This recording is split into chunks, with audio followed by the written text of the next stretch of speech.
Hello, nandito naman ako para sa inyo. Wow! Nakakataos naman sinabi simple kabayan para naman lagi tayong makakaibigan hindi makakaibigan. Hahaha, tawa naman tayo ha para masigla ang buhay natin. Magandang hapon. Palakpakan naman natin ang sarili natin dan nag-rest ikaw. Ako, tayong lahat. Hayang bills ng araw. Baka babayan ko? Ngayon hapon naman. Habang nasa tindahan, ako ay may binigay sa akin ang asawa ko ano to? Di kahon, sabi ka tanong ang love ko diba? Kailangan mo ang kahon, sagot ko love kailangan ko yan. Oh love na pangiti, ako ganito hahaha. Kaya inumpisahan ko na gumawa naman. Ano ito di kahon sabi ko sarili ko sino kausap ko dito? Sarili ko hahaha nababaliw-baliwan nag-isa ako dito. Hahaha, ang haba ang ditawa ko, para masaya tayong lahat nga karalas, biro lang naman. Para masaya ang araw natin nga idol nga kababayan. Nakikita ninyo ba na nag-umpisa na akong gawin ang nga kahon para ito, sa palagayan ko ang ditinda ko, simpleng lang ito katulad ko talaga naman. Hahaha, charot lang naman mga kabayan. Salamat sa kakilala ko nagbigay wow na wow sa mabuting loob niya. Ang pagbibigay sa kapwa ay tanda pamamahal sa Ande Diyos sa ating palakpakan ang nga makagbigay na to.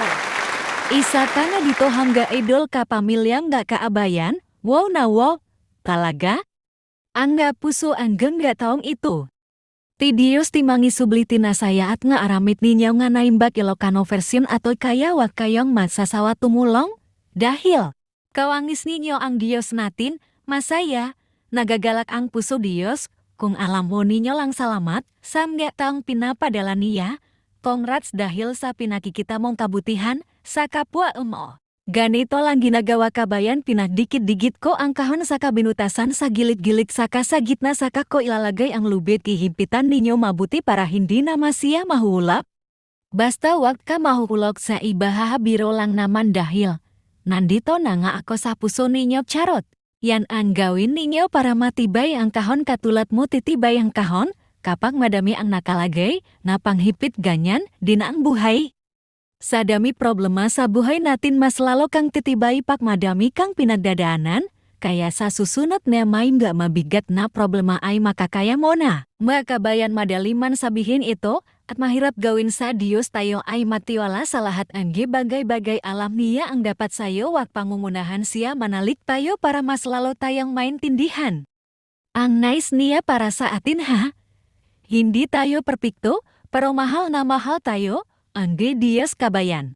Gumawa lang tayo and mabuti, at ikakasaya natin basta alam mo ano ang ikasadaya mo ikasasaya ang Diyos basta ang kabutihan, ang laging maghari sa puso natin, kahit makasalanan tayo, ay mahal na mahal tayo.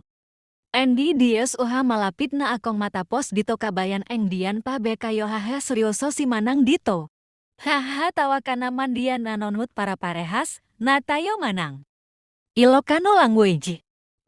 Tapos kabayan itong gonagala ko kahon simpleng lang ito, pero sa pagagawa ko nito, ay full of effort, and love wo na wow.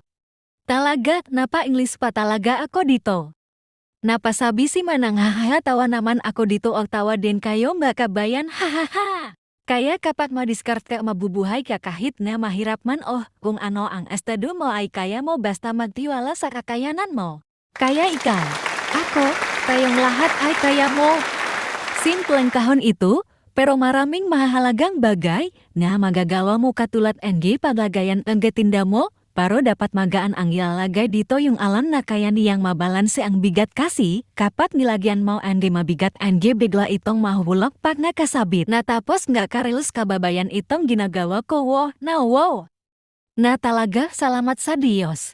Kaya kung may tiyaga may hilaga di bangga kami sis. Salamat samga nanonood sa nag-follow talaga ang biyaya ang Diyos ay sumasay nyo sa lahat ikaw ako tayong lahat. Hay nga kababayan kahit na mahirap gumawa content ay gagawin lalo na maraming gagawain pero magagawa kung determinado ka talaga salamat sa Diyos. Di kabayan ingat kayo, God loves us.